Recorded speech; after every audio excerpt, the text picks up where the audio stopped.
João capítulo 9, de 1 a 12, diz assim a palavra de Deus: Caminhando Jesus, viu um homem cego de nascença.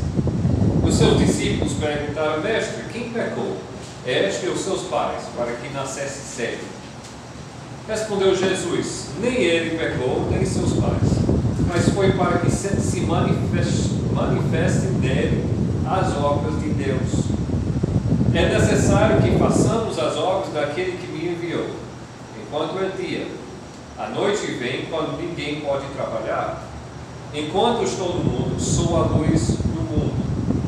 Dito isto, cuspiu na terra e, tendo feito lodo com a saliva, aplicou aos olhos do cego, dizendo-lhe: Vai, lava-te no tanque de Siloé, que quer dizer enviado. Ele foi, lavou-se e voltou vendo. Então os vizinhos e os que dantes o conheciam de vista, como mendigo, perguntavam: Não é este o que estava assentado pedindo esmolas? Uns diziam: É ele. Outros: Não, mas se parece com ele. Ele mesmo, porém, dizia: Sou eu. Perguntaram-lhe, pois, como te foram abertos os olhos? Respondeu ele: O homem chamado Jesus fez lodo, untou-me os olhos e disse-me: Vai ao tanque de Siloé e lava-te. Então fui, lavei-me e estou vendo.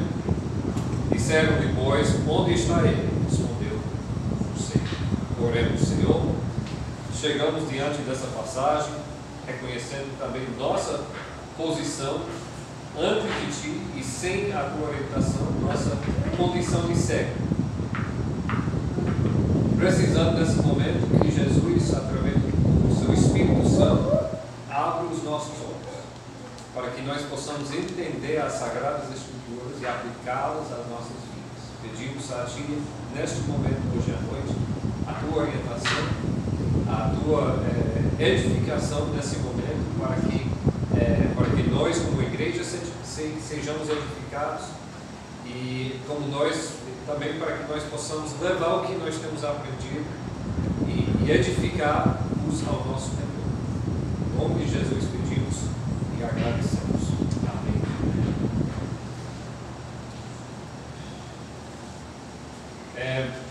Deus é soberano. A gente leia, a gente estuda, eu prego essas passagens em ordem.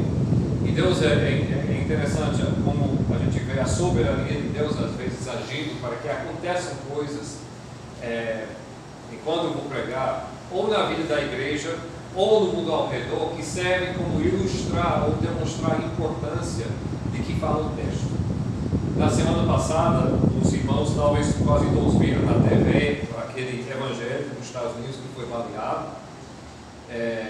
Talvez alguns até viu o ato, não recomendo. Eu vi o vídeo, não queria tirar essas imagens na minha cabeça. Foi uma coisa, o homem falando, debatendo e de repente, chocante. Chocou a nação lá dos Estados Unidos e chocou aqui, repercutiu aqui, como eu nunca tenho visto coisas, eventos lá dos Estados Unidos repercutiu aqui, muito, muito interessante. Alguns lamentando e alguns, por incrível que pareça, celebrando isso. Aí você começa a entender quando a Bíblia fala que este mundo não é amigo do Evangelho. Quando os incrédulos são inimigos de Deus, a gente começa a ter a noção. Mas eu confesso, irmãos, que a primeira vez que eu vi, quando eu vi o que tinha acontecido, e eu vi a primeira imagem da viúva, ali na hora, a viúva chorando, desesperada, e depois eu vi a imagem dessas duas meninas que agora ficavam sem pai, e eu vi uma organização que já tinha feito tanta coisa boa, inclusive para o Evangelho, de repente sem líder, e uma voz tão clara e tão eloquente para muitos princípios, inclusive princípios bíblicos, que eu tenho como princípios fundamentais, uma voz tão poderosa na minha cultura, de repente silenciada. E é natural a gente perguntar por quê.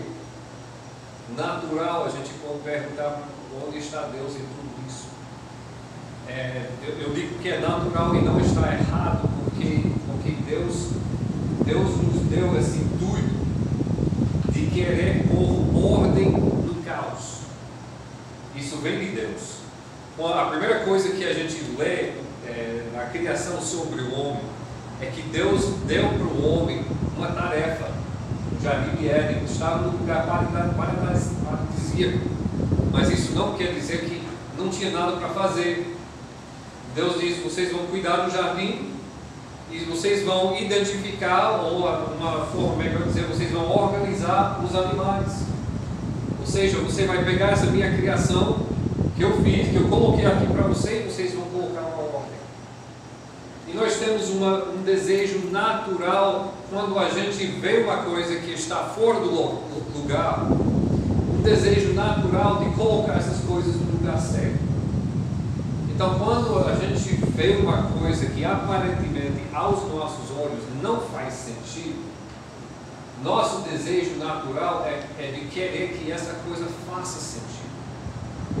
E a gente vê isso nesse texto, porque os discípulos passam e eles veem o homem cego.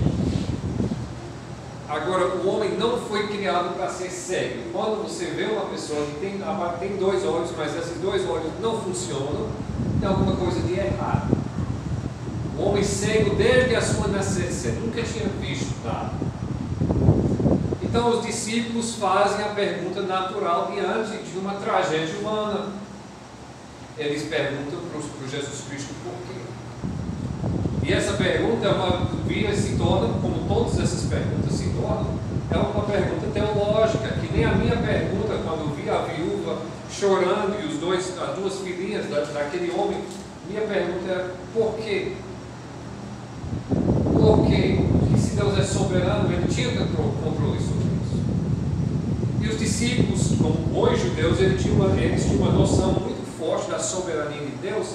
Então eles vão perguntar a Jesus Cristo por quê. A sua conclusão é interessante. A pergunta que eles fazem é o quê? Será que foi esse homem que pecou com seus pais? E a gente, de início, a gente olha isso e diz: rapaz, isso faz sentido. Como é que é? Esse homem vai ser cego de nascença por um pecado que ele iria cometer. Ou ainda mais, ele ser cego por causa de um pecado de seus pais. E nenhuma dessas duas opções soa bem para nós. Mas entenda a mentalidade e entenda que a gente também pega essa mentalidade. Se alguma coisa de errado aconteceu com alguém, nós querendo colocar ordem e tirar qualquer culpa de Deus, nós colocamos aí: deve ter sido por algum pecado da sua vida. Alguém já pensou isso? Alguém já ouviu isso? Eu fui criado, isso é um aspecto de uma coisa que é muito fácil surgir em nossos corações, que se chama legalismo. Certo? É um aspecto que é legalismo, ou seja, quase uma vida pelas obras, certo? Não, quase não, muitas pessoas que são crentes em Jesus Cristo ainda acreditam que devemos de alguma forma merecer nossa salvação pelas obras. E se a gente não andar na linha, Deus vai nos julgar, ou Deus pode até nos julgar por algum pecado dos nossos pais. E vocês podem achar estranho, mas eu já vivi nesse meio. Certo? Eu vivi nesse meio onde, puxa, se alguma coisa aconteceu com alguém, as pessoas logo começavam a perguntar por quê, e era sempre assim. Eu não exagero quando digo: esse rapaz sofreu um acidente de carro. É porque o cabelo dele, ele estava usando um cabelo longo. Estava usando cabelo longo. Ou alguma coisa ruim aconteceu com uma menina. É porque ela estava escutando o tipo de música errado. E assim, esses tipos de respostas nos dá um certo consolo de por que Deus faz isso. Por que Deus fez isso? Isso beira o ridículo se torna tão ridículo quanto a pergunta dos discípulos aqui. Esse grupo que eu participava, o líder do grupo, estava falando uma vez, ele fez uma comparação entre dois pregadores que viviam ao mesmo tempo. E esses dois pregadores, o Spurgeon, todos nós ouvimos esse nome, Spurgeon, né? E outro é um pregador que vivia ao mesmo tempo, no final do século XIX, um americano, que se chamava D.L. Moody. Então, já ouviu falar? Moody era um pregador muito bem sucedido, grandes reavivamentos nos Estados Unidos naquela época, certo? E enquanto ele pregava para grandes multidões, o Spurgeon também pregava, mas o ministério dele foi limitado mais ou menos à sua igreja. Ele era conhecido, a igreja dele em Londres cresceu muito rápido, mas ele se limitava a esse ministério. Aí o pastor, esse pregador lá da minha infância, do grupo que minha família participava, diziam, falava com toda certeza para nós, olha, é o seguinte, o ministério dele foi grande e do Spurgeon foi limitado, porque o Spurgeon fumava cigarro.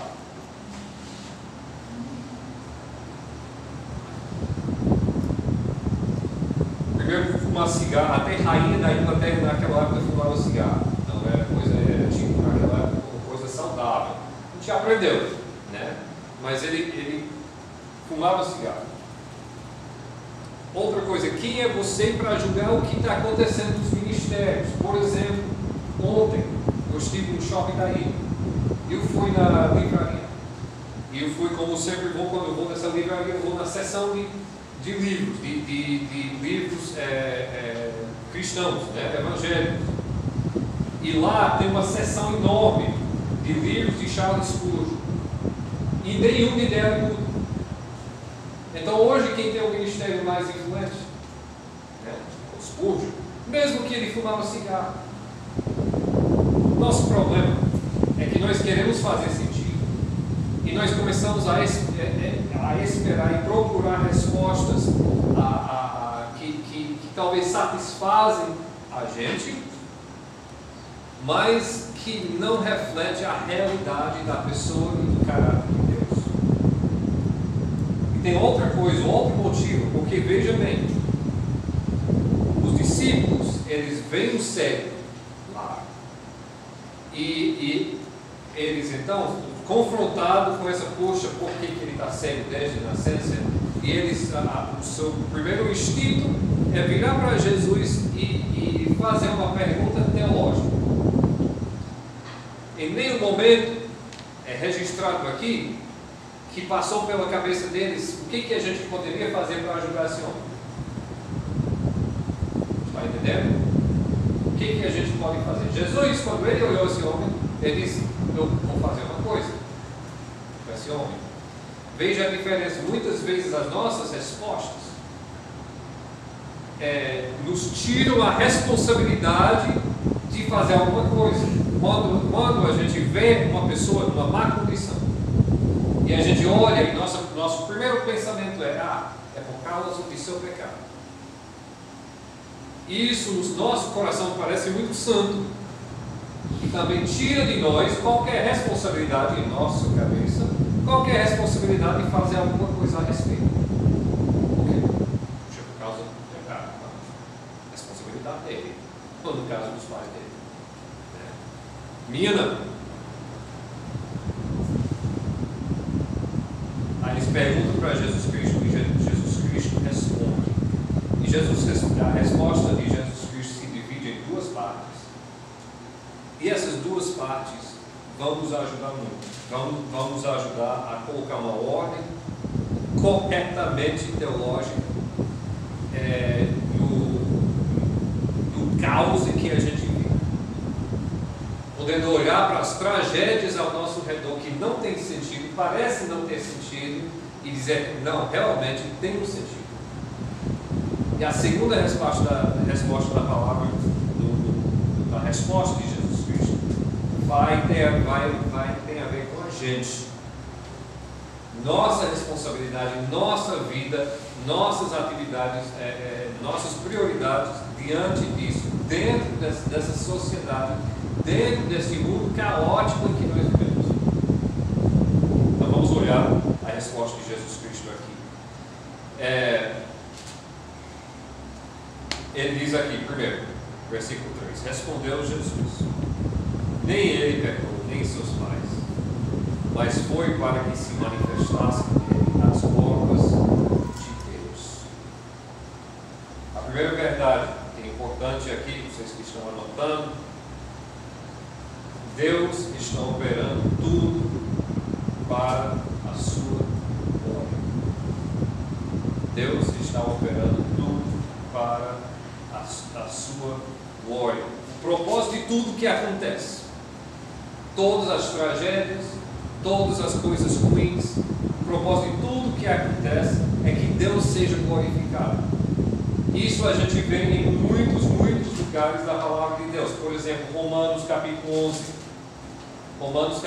11, 33 a 36. Diz o que? Ó profundidade das riquezas, tanto da sabedoria como da ciência de Deus. Quão insondáveis são os seus juízos e quão inescrutáveis os seus caminhos. Porque quem compreendeu o intento do Senhor? Ou quem foi seu conselheiro? Ou quem lhe deu primeiro a ele, para que lhe seja recompensado? Porque dele, e por ele, e para ele são todas as coisas. Glória, pois, a ele eternamente. Quando nós somos confrontados com essas coisas, a primeira coisa que o primeiro conceito que nós precisamos inculcar em nossas cabeças é que nós não somos Deus, que nossas mentes são inferiores, que a nossa perspectiva é extremamente limitada e que nossas prioridades são carnais. E que estas coisas fazem com que a gente não vai compreender de imediato. E talvez aqui nessa terra a gente nunca compreenda os propósitos de Deus, mas que Ele está fazendo tudo por um propósito. Esse propósito vai findar na sua glória. E isso inclui as coisas ruins, as tragédias, as guerras, a fome, as coisas terríveis que acontecem no mundo todo. Nós lemos em 1 Pedro 4, em nossa leitura bíblica, eu gostaria de frisar naquele capítulo, verso 12 a 14. Amados, não estranheis a ardente prova que vem sobre vós, para vos tentar, como se coisa estranha vos acontecesse. Mas alegrai-vos no fato de serdes participantes das aflições de Cristo, para que também na revelação da sua glória vos regozijeis e alegreis. Se pelo nome, presta atenção, se pelo nome de Cristo sois vituperados, bem-aventurados sois, porque sobre vós repousa o Espírito de quê? Da glória de Deus. Aqui o apóstolo Pedro está falando especificamente de pessoas que sofrem para o Evangelho, que sofrem por ter feito bem. E para nós isso pode parecer uma grande injustiça. Eu estou aqui tentando fazer o bem, eu estou aqui tentando evangelizar a pessoa, ganhar a pessoa por Cristo, eu estou aqui servindo a Deus, eu sou rejeitado, eu sou perseguido. E como muitos dos nossos antepassados, né, do cristianismo, e talvez nós no futuro, eu sou perseguido até com sofrimento físico, eu sou preso ou até morto. Isso nos parece uma grande injustiça. Mas Deus está operando tudo para a sua glória. Isso também serve quando nós sofremos aflições e nós não entendemos o propósito. Nós examinamos nossos corações. Não, Deus não está me castigando, pelo menos o Espírito Santo não está me convencendo por nenhum pecado na minha vida, mas eu estou sofrendo essa aflição física, debilitado, que talvez até esteja impedindo a minha capacidade de servir a Deus do jeito que eu penso que eu poderia servir a Deus. E o que eu vou dizer nesse sentido? O que o apóstolo Paulo diz em 2 Coríntios 12, de 10 a 7, sobre a aflição física que ele sentia, que ele sofria, que nós não sabemos o que é.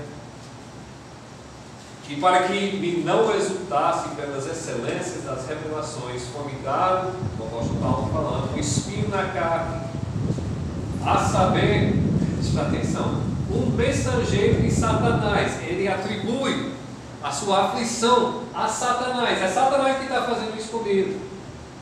Mas ele entende que Satanás não faz nada sem a permissão de Deus. Um mensageiro de Satanás para me esbofetar, a fim de não me exaltar.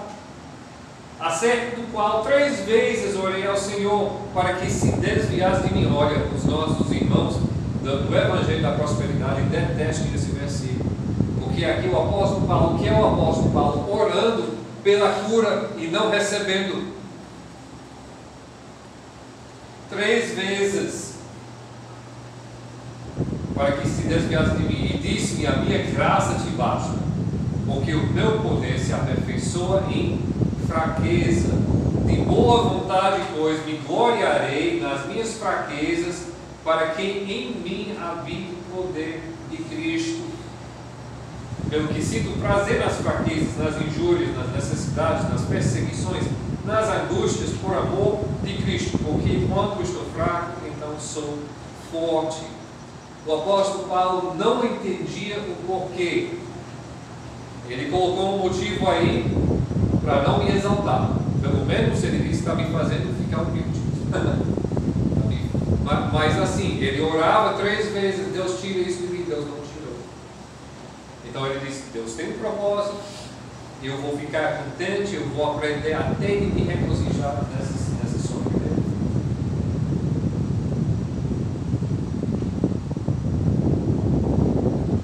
A gente pode falar: mas pastor, eu sou filho de Deus, e será que eu deveria estar sofrendo dessa forma? Eu sou filho de Deus, sou filho de Deus. Será que esse sofrimento deve me pertencer?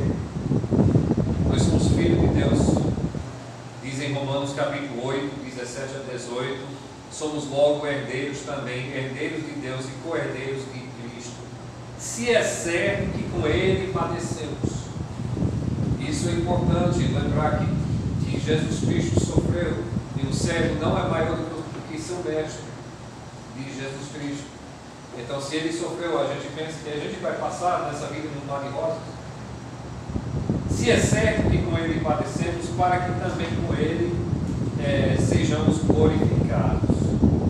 Porque para mim tem por certo que as aflições deste tempo presente não são para comparar com a glória que em nós há de ser revelada.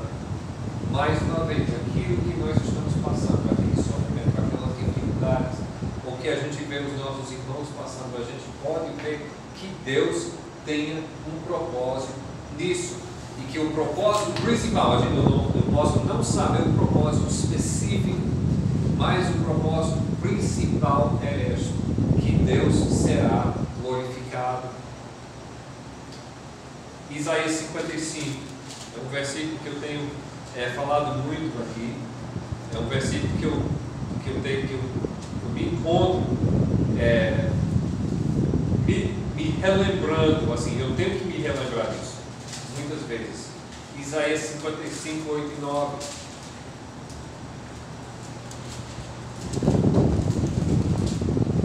Diz o seguinte: porque os meus, Deus falando, né? Porque os meus pensamentos não são os vossos pensamentos, nem os vossos pensamentos os meus caminhos, diz, ou nem os vossos caminhos os meus caminhos, diz o Senhor. Porque assim como os céus são mais altos do que a terra, assim são os meus caminhos mais altos do que os vossos caminhos, e os meus pensamentos são mais altos do que os vossos pensamentos.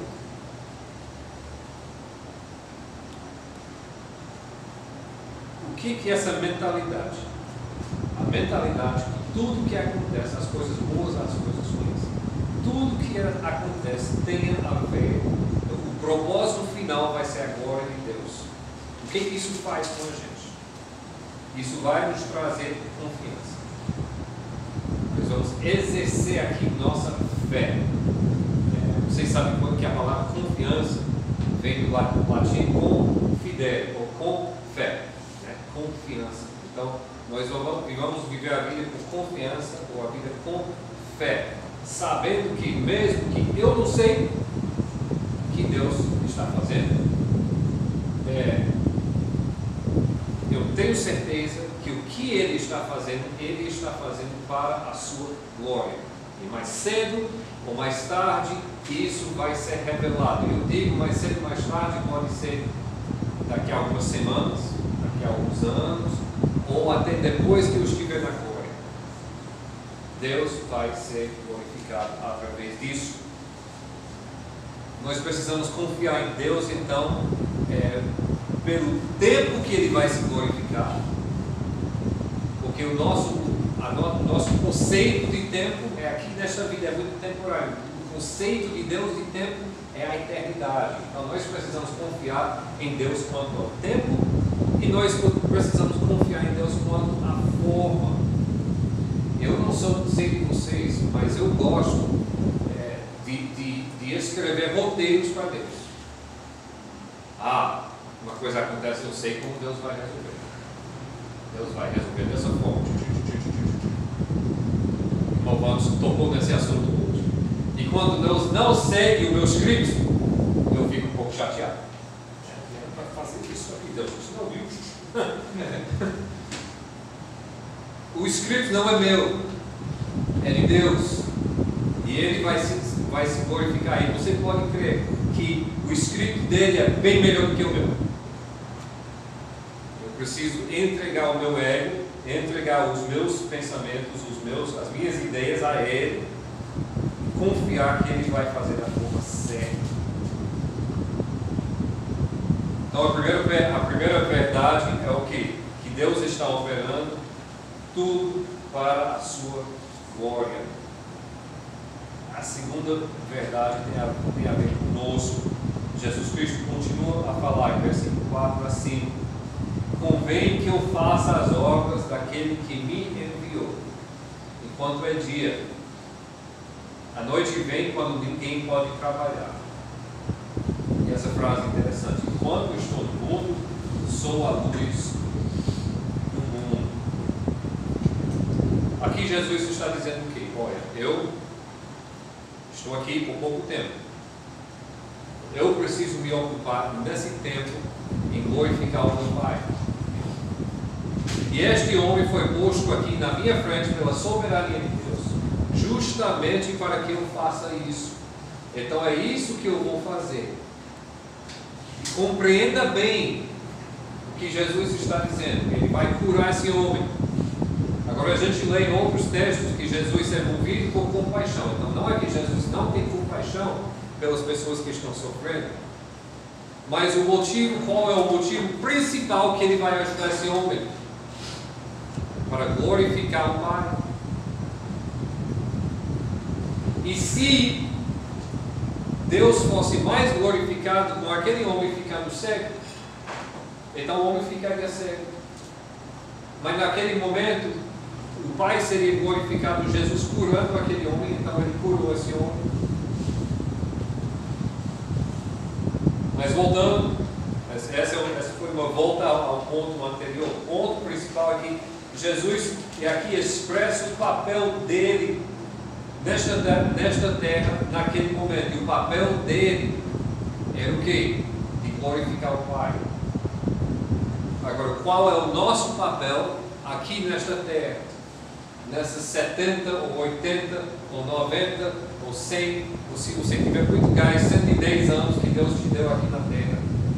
Qual é o propósito que nós temos? É o mesmo. Glorificar o Pai. É o segundo ponto. A grande verdade, nosso papel aqui na terra é glorificar a Deus em tudo. É o propósito que que nós estamos aqui. Primeiro que eu quero que vocês notem é Salmo 86:9. Todas as nações que fizeste virão e se prostrarão perante a tua face, Senhor, e glorificarão o teu nome. As nações que fizeste glorificarão o teu nome. A humanidade existe porque que Deus criou o ser humano, e por extensão porque Deus criou a mim ou a você. Nosso propósito aqui na terra, o nosso motivo de existência é de glorificar a Deus. Por isso que nós estamos aqui. Agora, muita gente não está cumprindo essa missão. E se uma pessoa que não é crente em Jesus Cristo, sem ser crente em Jesus Cristo, você não honra o Pai, você não glorifica o Pai, mas assim, de boa vontade, Deus será glorificado através de você, Ele será, de um jeito ou outro, mas nosso propósito aqui é glorificar o Pai, nossa existência. Efésios 1, de 11 a 12, o apóstolo Paulo escreve falando de Jesus Cristo e diz: nele, digo, em quem também fomos feitos herança, havendo sido predestinados conforme o propósito daquele que fez todas as coisas, que faz todas as coisas, segundo o conselho da sua vontade. Por que ele faz todas as coisas? Segundo o conselho da sua vontade, com o fim de sermos para o louvor da sua glória, nós, os que primeiro esperamos em Cristo. O propósito da nossa existência é a glória de Deus, e esse texto aqui está dizendo: o propósito da nossa salvação é a glória de Deus. Você já deu 2 passos para trás e pensou: puxa Deus, por que tu me salvaste? Porque eu não me conheço, e em mim tem pouca coisa amável, principalmente para Deus, que é o ser perfeito, justiça em pessoa, olhando para mim. Por que Deus me salvou? A resposta é: Deus me salvou porque de alguma forma, me salvando, Ele teria toda a glória. O propósito da nossa salvação. Mateus 5, 14 e 16. Isso tem muito a ver com o nosso texto de João. É uma extensão. Porque Jesus está falando aqui, Mateus 5, 14 a 16. E vós sois a luz do mundo. Não se pode esconder uma cidade edificada sobre um monte, nem se acende a candeia e se coloca debaixo do alqueire, mas no velador, e dá luz a todos os que estão na casa. Presta atenção: assim resplandeça a vossa luz diante dos homens, para que vejam as vossas boas obras e glorifiquem quem? Vosso Pai que está nos céus. Então, o propósito da nossa existência é a glória de Deus. O propósito da nossa salvação é a glória de Deus. E aqui o propósito em nosso serviço cristão é a glória de Deus. Interessante que ele usa aqui: vós sois a luz do mundo. Ele fala aqui em João capítulo 9: enquanto eu estou no mundo, eu sou a luz do mundo. Agora Jesus Cristo fisicamente, corporalmente não está no mundo. Então quem é a luz do mundo? E o propósito da gente ser luz do mundo não é que todo mundo fique sabendo que o pastor André é um bom pregador. Ninguém vai pensar isso.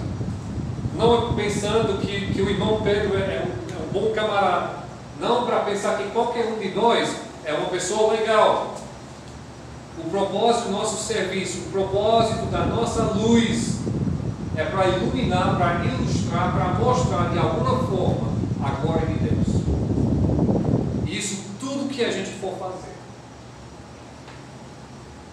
E é interessante que a gente faça esse exercício como uma igreja local. O que a gente está fazendo e como é que reflete a glória de Deus? A gente vai agora fazer um trabalho na praça. Por que nós estamos fazendo isso? Se nós estamos fazendo isso para nos gloriar, para dizer para a comunidade: olha como nós somos bonzinhos, é melhor não falar, é melhor não fazer. Se nós estamos ali dizendo: nós estamos fazendo isso porque nós queremos glorificar o nosso Deus, nosso Deus que nos dá o intuito de fazer isso, aí sim. Então vamos colocar assim: qualquer coisa, coloca qualquer coisa que a gente faz aqui na igreja, grupo de louvor. Se eu estou aqui cantando o grupo de louvor para todo mundo saber como eu sou um excelente cantor, é melhor não fazer. Nossa zeladora não está aqui, né? Não posso falar. Zeladoria da igreja. Se eu faço essa limpeza para todo mundo saber como eu limpei, melhor não fazer. Mas se eu estou fazendo esse trabalho para quando o povo chegar, a igreja brilhando possa refletir de alguma forma o brilho de Deus, então sim. Tudo que a gente for fazer na igreja, o serviço de Deus tem esse propósito. Então, propósito da nossa existência, propósito da nossa salvação, propósito do nosso serviço cristão. Por final, 1 Coríntios 10, 31. Se restou alguma área da nossa vida, esse versículo fecha. Portanto, quer comais, quer bebais, ou façais outra qualquer coisa, fazei tudo para a glória de Deus. E aqui também o irmão Vamos tocou nesse assunto na sua aula de EPB. Qualquer coisa, nada escapa aqui. Nas nossas atividades do dia, o crente em Jesus Cristo deveria estar pensando: puxa, essa atividade que eu vou fazer agora, ele traz a honra e glória ao nome de Deus ou não? Quando a gente tiver essa mentalidade, isso vai descartar o pecado. Não, logo demais, não, a Bíblia está dizendo que não pode, então isso já tinha. E as coisas que a gente tem escolha, uma coisa boa, uma coisa boa, uma coisa boa, o que vai trazer mais honra e glória para Deus? Vou pisar no meu próprio pé. Se eu estou pensando na honra e glória de Deus, quando eu vou comer mais saudável ou menos saudável?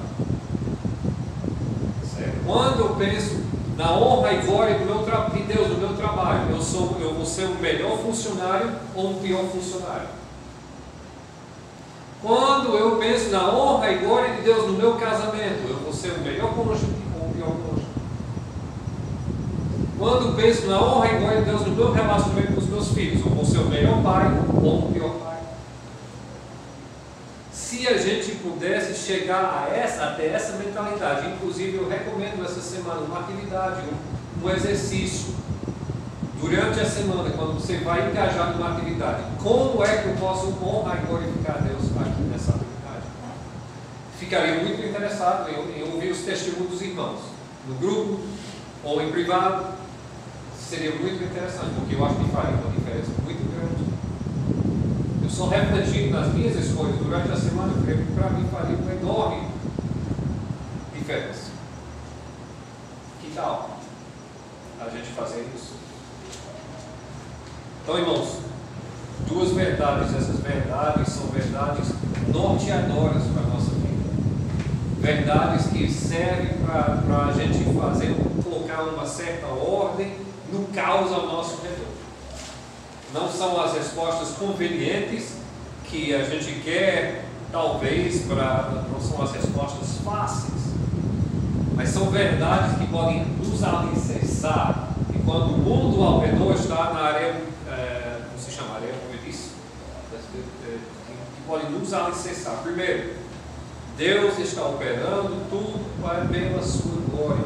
Mas pastor André, isso aí, Deus está operando tudo pela sua glória. E Palestina, Deus está operando tudo pela sua glória. E a Ucrânia, Deus está operando tudo. E meu chefe que não para de me perturbar, Deus está operando tudo pela sua glória. E segundo, então, e a gente diante disso, nosso papel aqui na terra é glorificar Deus em tudo. Em tudo.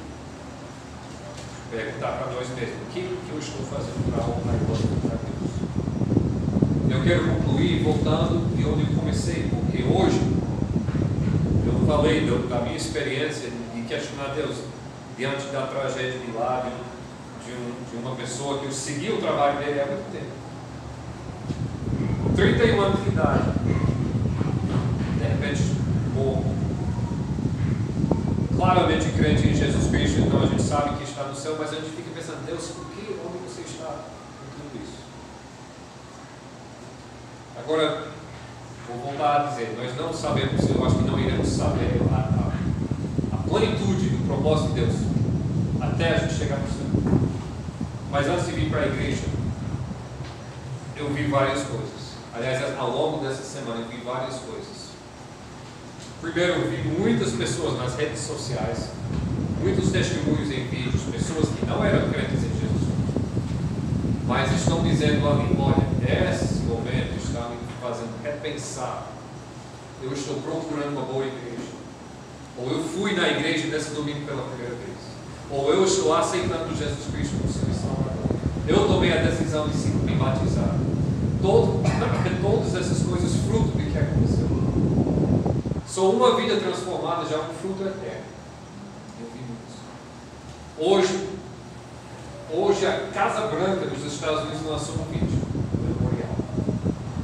Ele se esperava, ele era do mesmo partido político, divulgava as mesmas coisas, mas o que eu achei interessante é que no meio desse vídeo, 4 minutos, você assista, depois de 4 minutos, vem umas pessoas que fazem parte da administração e começam a falar da fé do Charlie Kirk, o homem que morreu. Entendo que isso é do canal oficial da Casa Branca e há uma clara apresentação do Evangelho. 3 anos atrás, a Casa Branca estava fantasiada daquelas cores arco-íris. Oficialmente, e isso era o canal oficial, 3 anos atrás. Hoje, como Deus faz uma apresentação clara do Evangelho, do canal oficial da Casa Branca. Hoje eu vi o culto, eu assisti antes de vir, eu estava assistindo o culto. Esse rapaz já fez muitos discursos diante de muita gente, mas ele nunca fez um discurso diante de tanta gente. Encheu o estádio. Quando digo encheu, não tinha mais espaço. Encheu o estádio. Tinha gente lá fora, filas enormes para entrar. Emissoras mostrando no mundo inteiro, inclusive aqui no Brasil, legendado. E claras apresentações do Evangelho, inclusive por pastores evangélicos. Nunca vivo ele teve tanta audiência que ele tem hoje à noite e ele está no céu. Como eu disse, o impacto total dos eventos só no céu. Mas Deus ali demonstra o seu poder, o que Ele pode fazer. Agora, dificilmente, algum de nós talvez, mas dificilmente algum de nós vai ter o mesmo impacto na vida. Nem todos nós somos chamados a sermos ativistas, nem todos nós somos chamados a ser evangelistas que vão pregar a multidões. Mas todos nós somos chamados a vivermos diariamente para a honra e glória de Deus. Esse é o motivo de existir, motivo de salvação, motivo de nosso serviço, motivo de cada atividade pequena das nossas vidas. Então vamos pôr isso em prática. E vamos confiar em Deus os resultados. Que o nome de Deus será glorificado através da nossa vida. Amém? Senhor, que Tua palavra hoje seja poderosa em nossas vidas.